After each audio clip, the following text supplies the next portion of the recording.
Tonight on 8 News at 5, a gun violence crackdown. Governor McAuliffe signs off on sweeping changes across the state. We're live with team coverage.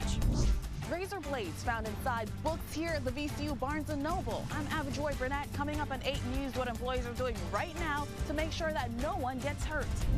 Plus, new pressure to pull a controversial birth control device from the market. We have an update on Assure. 8 News at 5 starts now. Thanks for joining us. We begin with breaking news in Goochland. Broad Street between Mannequin and 3 Chopped Road is closed right now because of a serious accident. We're told a car hit a power pole. That pole fell onto the car, trapping the driver. Crews had to use the jaws of life to get the driver out of the vehicle. Emergency crews remain on the scene right now. We also have an 8 News crew just minutes from that location.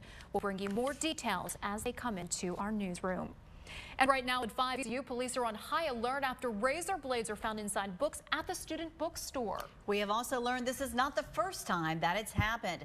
Take a look. The blade was strategically placed that whoever picked it up would be cut by that razor blade. 8 News anchor Avajoy Burnett has our top story from Richmond.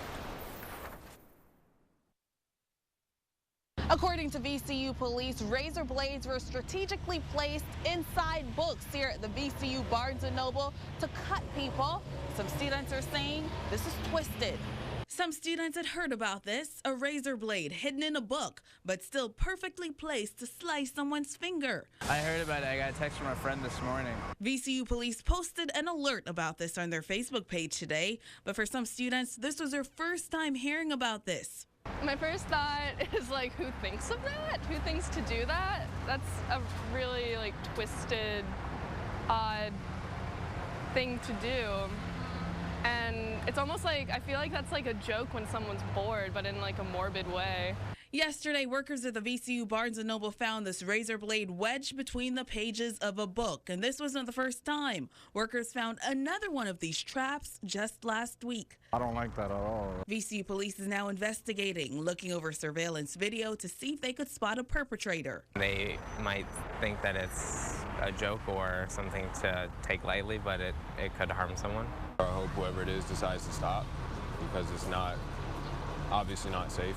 Right now, employees are checking every single book inside the bookstore to make sure that there are no more razor blades. If you see anything odd, call VCU police. In Richmond, Avajoy Burnett, 8 News. Just in tonight, no charges will be filed against 2 Richmond police officers involved in a deadly shooting back in August. 20-year-old Keyshawn Hargrove was killed in a shootout on West Cary near Meadow Street. Before that, police say Hargrove took off, then turned and fired at least 4 shots at police. Attorney General Mark Herring says 6 eyewitnesses confirm the officer's account of what happened. Governor Terry McAuliffe is taking executive action in an effort to curb gun violence. The governor signed an executive order this morning banning the open carry of guns in many state-owned buildings and pushing for tighter gun control measures. We have team coverage on this controversial action, starting with 8 News reporter Mark Tenya. Yes, the governor was joined by Senator Tim Kaine, who has been pushing for tighter regulations on the national level. Both the governor and the senator have criticized the NRA and say they'll continue to fight no matter what. Joined by the families of Virginia Tech victims, police, and the parents of murdered WDBJ journalist Allison Parker, the governor signed Executive Order Number 50 in an effort to keep guns out of the hands of dangerous people. Gun crimes are not acts of God.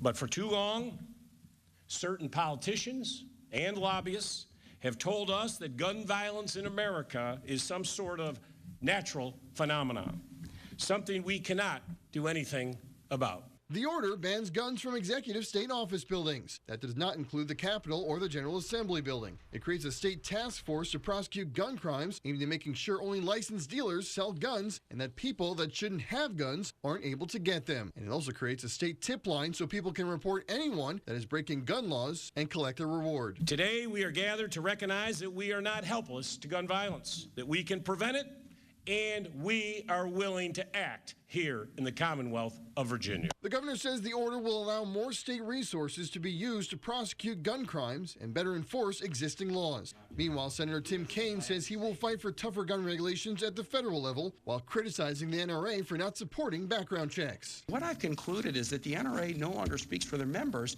They're heavily funded, and they speak for gun manufacturers. Saying they will never give up the fight. We're going to win this fight. It's going to take a while, and it's going to be hard, but we're going to win because we are not a group of bystanders. Now, in addition to what we just mentioned, the governor's executive action seeks to take guns out of the hands of domestic abusers. We'll have more on that tonight at 6. Our team coverage continues now with 8 News reporter Jonathan Costin. The governor's announcement of getting tough on illegal guns is getting mixed reviews.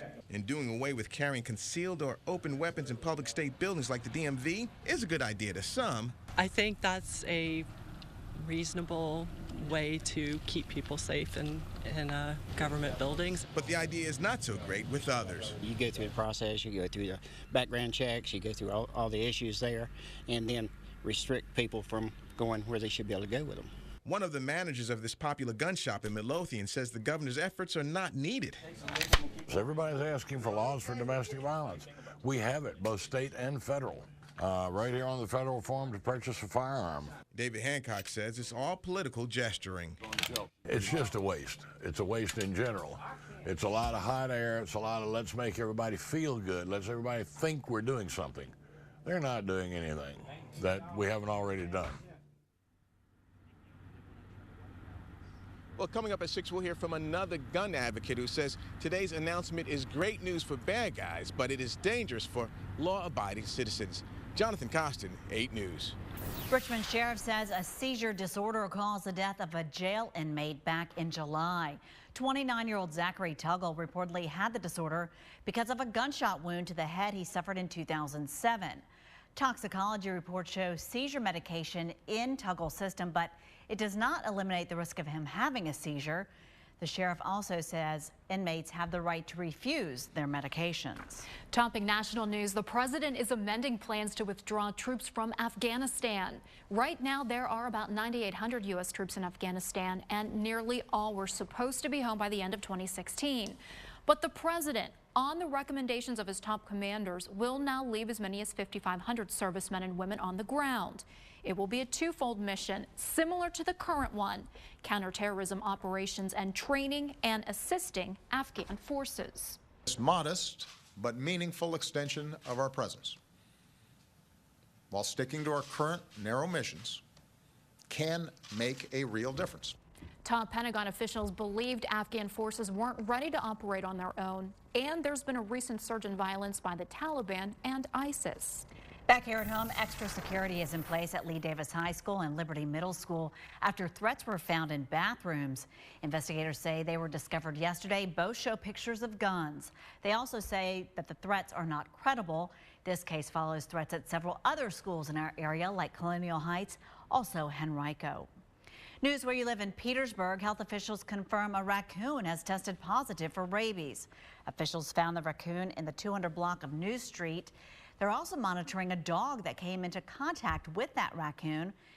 Experts say make sure your pet shots are up to date and don't let pets or children have any contact with wild or stray animals. We have some new information tonight surrounding the controversial birth control device Essure. Members of Congress are now pressuring the FDA to pull that device from the market. Our 8 News investigator Carrie O'Brien got her hands on a proposed bill. Carrie, what does it say? Well, Amy, this bill right here is what thousands of women here in Virginia and across the country who have complained about serious complications with Essure have been fighting for. Congressman Mike Fitzpatrick from Pennsylvania plans to introduce what he's calling the E-Free Act. Now take a look. This is a draft of the legislation, and it would revoke the pre-market approval Essure received from the FDA back in 2002. The language of the bill calls for withdrawing approval from the Essure system within 60 days of passing the legislation. An earlier 8 News investigation revealed the FDA has received more than 5,000 complaints about Essure, ranging from allergic reactions to pregnancy to perforations of the uterus to even death. Representative Fitzpatrick is not the only Congress member calling for action. Connecticut Congresswoman Rosa DeLauro has written this letter to the acting FDA commissioner saying she is, quote, deeply concerned about the severe adverse health effects of Essure. She goes on to say, quote, Essure's benefits do not outweigh the risks and should be withdrawn from the market. Bayer, the makers of the birth control device, continue to stand by the product. When I asked about Bayer and about the Congress members' letter and bill, they issued this statement saying, in part, the safety and efficacy of Essure, the only FDA-approved method of permanent birth control with a non-surgical procedure, is supported by more than a decade of science. As a real-world clinical experience with the product studied with more than 10,000 women since Essure was first developed. Now, an FDA advisory panel recommended limited use of the device. The FDA has yet to make a final decision. Representative Fitzpatrick plans to introduce his bill within the next few weeks. We will keep you posted. A big update there, Carrie. And this weekend marks the first annual motorcycle ride in honor of Noah Thomas. The 5-year-old was found dead in a septic tank in March. His parents have been indicted on charges of felony abuse and neglect. Saturday's bike ride starts at the Pulaski County Sheriff's Office at 11 a.m. Donations will go to NRV Cares. John? Well, today, not only payday for many of you out there being the 15th of the month, it marks the beginning of the fall wildfire season for us here in Virginia. And of course, forestry officials, firefighters are saying you got to be careful when you're outside. Most of the wildfires here in Virginia, it's people who are burning trash, who are burning leaves. Now remember, much of that is banned in a good chunk of the metro area here, but if you're doing any of this outside, don't do it on a windy day. Don't do it when it's bone dry. Have water or sand available, and finally, remember this. You start a fire, it gets out of control. The firefighters, the Forest Service got to come in and put it out. You have to pay for the price that it costs them. All right, well, for us here, warm temperatures over, still 68 degrees outside. We're going to sneak in one more mild day across the area before things really get a whole lot colder over the weekend. Now, right now, the air, speaking of the fire potential, it is very dry over us. Look at these dew points. That's the bean count of how much moisture is in the atmosphere. It's in the 30s back off to the west. It's not a good situation for that. Off to the north of us, there's the cold front that's coming in our direction. It won't really affect us tonight other than bring a few clouds in here later on. Not a bad night tonight. Temperatures in the upper 40s, but it's going to get a whole lot colder in the next couple of days. We'll tell you about it in just a few moments. Coming up next here at 5, a new legal hurdle for the booming daily fantasy sports business. Plus, a bold move by a New York businessman that could change restaurants across the country. We're discussing the no tipping trend. That's next. But first, you're watching 8 News at 5. We're covering the news where you live. Covering the news today from Sandston to Disputanta. Stay with us. Christina, John, and I will be back in just a moment.